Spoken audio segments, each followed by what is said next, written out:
Sumatera adalah pulau yang hidup dalam keseharian yang tenang.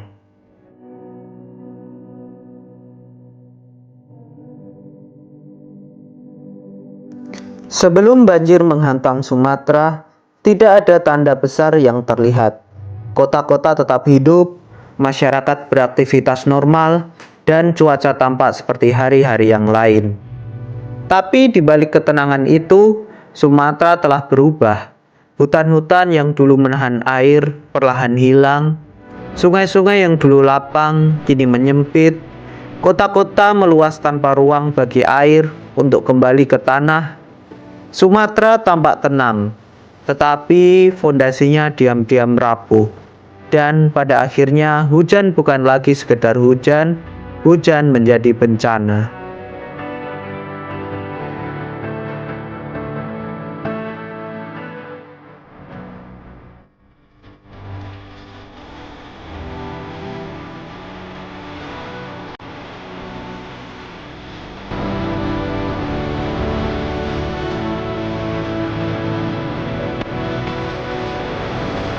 Untuk seluruh wilayah Sumatera, termasuk Provinsi Aceh, Provinsi Sumatera Utara, dan Sumatera Barat, total korban tewas yang dikonfirmasi sampai 28 November 2025 sebanyak 174 orang, dan masih ada 79 orang yang hilang dalam data terakhir.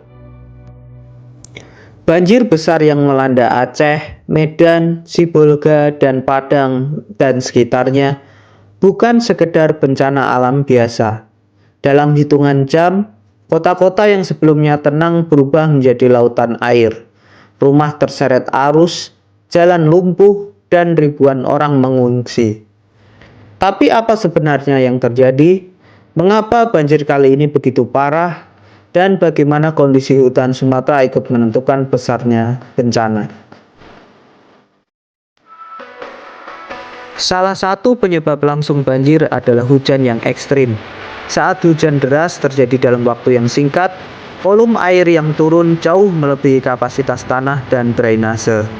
Di tahun 2025, bencana di banyak wilayah Sumatera, termasuk daerah pesisir dan pegunungan, dilaporkan disebabkan hujan deras yang dipicu fenomena cuaca ekstrim seperti siklon tropis Senyar. Cuaca ekstrim seperti ini menjadi lebih mungkin terjadi di masa perubahan iklim, sehingga frekuensi banjir dan longsor meningkat.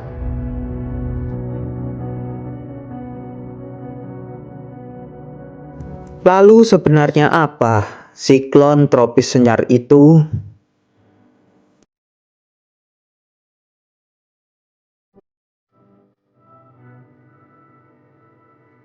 Ini adalah badai besar yang terbentuk di atas lautan hangat dan bisa berkembang jadi super kuat. Anginnya berputar dengan kecepatan minimal 63 km per jam, bahkan bisa lebih dari 200 km per jam dalam kondisi ekstrim. Selain angin kencang, siklon juga membawa hujan deras dan gelombang tinggi yang bisa membuat daerah pesisir terkena dampak. Tapi sebelum jadi siklon, ada tahap awal yang disebut bibit siklon tropis. Ini adalah daerah tekanan rendah di atas lautan yang mulai menunjukkan sirkulasi angin. Kalau kondisi atmosfernya mendukung, misalnya suhu air laut cukup panas dan kelembapan udara tinggi, bibit siklon bisa berkembang jadi siklon tropis yang lebih kuat. Semakin besar energinya, semakin ganas badainya. Lalu, kenapa sih siklon tropis cuma berani lewat doang tapi nggak pernah masuk ke Indonesia? Jawabannya gara-gara kita ada di garis khatulistiwa. Di sini gaya Coriolis yang membuat angin berputar sangat lemah. Tanpa itu, siklon tidak bisa terbentuk atau bertahan lama. Jadi bisa dibilang Indonesia itu zona antisiklon. Tapi hati-hati, walaupun tidak masuk, efeknya tetap bisa terasa. Hujan deras, angin kencang, sampai ombak tinggi bisa datang gara-gara siklon dari wilayah sebelah. Meskipun siklon tropis tidak langsung masuk Indonesia, dampaknya tetap bisa kita rasakan. Misalnya hujan ekstrim yang bisa menyebabkan banjir dan longsor, angin kencang yang merusak bangunan, atau gelombang. Berdasarkan analisis atmosfer per hari ini, Rabu 26 November tahun 2025, pukul 7 pagi waktu Indonesia bagian Barat, sistem tersebut telah mengalami intensifikasi dan resmi berstatus sebagai siklon tropis Senyar yang saat ini terpantau berada di perairan Selat Malaka bagian timur Aceh.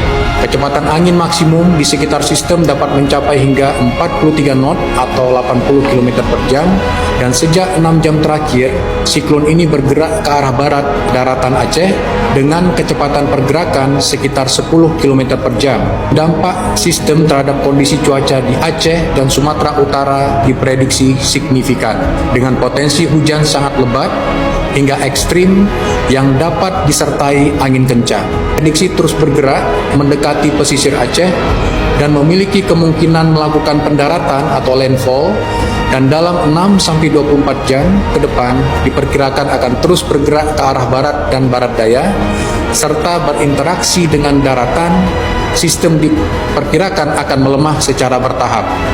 Namun, cuaca ekstrim tetap berpotensi terjadi sebagai dampak lanjutan, harus tetap diwaspadai terjadi di wilayah Aceh, Sumatera Utara, Kepulauan Riau, Sumatera Barat dan sekitarnya sekitar 2 hingga 3 hari ke depan. Dalam 48 jam ke depan, siklon tropis Senyar diperkirakan akan menurun intensitasnya menjadi depresi tropis. Sehubungan dengan adanya potensi cuaca ekstrim ini, BMKG menghimbau pemerintah daerah di wilayah terdampak untuk meningkatkan kesiapsiagaan terhadap potensi banjir pesisir atau rob, tanah longsor, hingga pohon tumbang akibat angin kencang. Nelayan dan pelaku transportasi laut diminta memperhatikan kondisi gelombang tinggi yang berpotensi mengganggu keselamatan pelayaran, terutama di wilayah Selat Malaka dan sekitarnya. Masyarakat diharapkan tetap tenang, namun terus memantau informasi resmi BMKG serta tidak mudah percaya pada informasi yang tidak dapat dipertanggungjawabkan. Dan juga kita lebih siap, kerusakan-kerusakan juga dapat seminimal mungkin ketika kita lebih bersiap. Prinsipnya awas, siaga, selamat. Jadi early warning, kemudian menghadirkan early action menuju zero victim. Terima kasih, selamat siang. Selamat datang di hutan Sumatera. Hutan Sumatera termasuk bagian dari Sundaland, salah satu hotspot keanekaragaman hayati dunia menurut UNESCO. Usianya diperkirakan lebih dari 10 juta tahun, menjadikannya salah satu hutan tertua. Hutan Sumatera terkenal sebagai salah satu ekosistem paling kaya dan langka di dunia. Dalam beberapa tahun terakhir, beginilah kondisi hutan yang ada di Sumatera.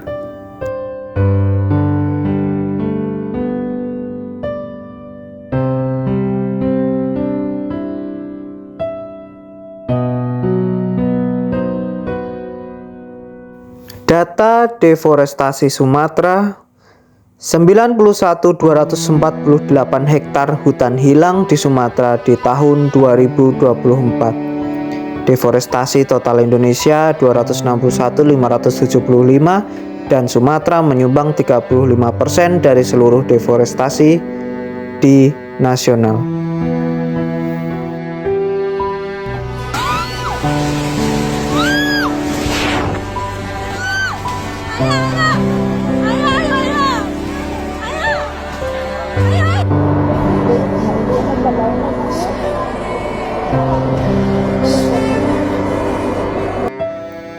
Hutan primer Sumatera adalah penyerap air alami. Ketika hutan hilang, kapasitas tanah menyerap air bisa turun hingga 70%. Ini membuat hujan ekstrim langsung mengalir ke permukaan, mengikis tanah, lalu mengalir deras ke sungai, menyebabkan banjir bandang. Kawasan tanpa pohon pun memiliki resiko longsor 4-6 kali lebih tinggi karena akar pohon berfungsi sebagai penyangga lereng. Ketika hutan ditebang, struktur tanah melemah dan mudah runtuh saat jenuh air. 4 alasan mengapa pohon-pohon itu ditebang di Sumatera. Yang pertama adalah ekspansi perkebunan kelapa sawit. Sumatera adalah pusat industri sawit nasional bersama Kalimantan. Menurut laporan Auriga Nusantara, Ekspansi kebun sawit menyumbang sebagian besar dari deforestasi 91.248 hektar di Sumatera tahun 2024-2025. Pembukaan hutan untuk HTI dan industri kayu. Hutan tanaman industri akasia untuk bahan baku kertas dan pulp. Penebangan untuk industri kayu olahan. Beberapa perusahaan memegang konsesi legal atau izin resmi, tetapi ada juga operasi pembakaran liar atau illegal logging yang ikut mempercepat kerusakan hutan.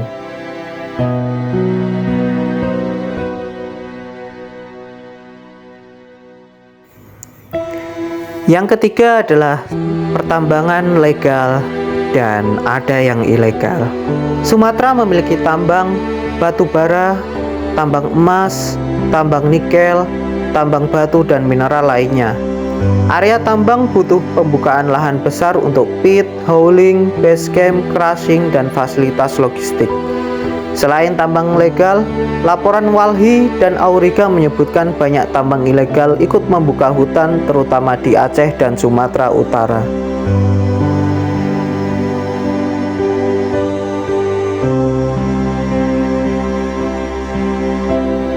Yang keempat, perluasan pemukiman dan infrastruktur.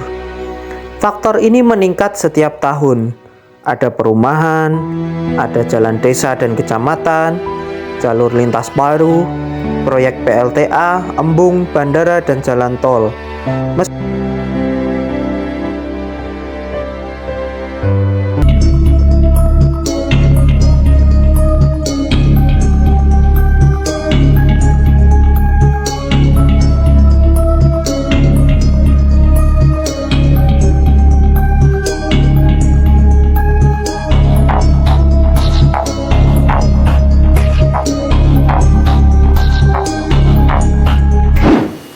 Media sosial terkait dengan kayu-kayu yang menyertai arus banjir.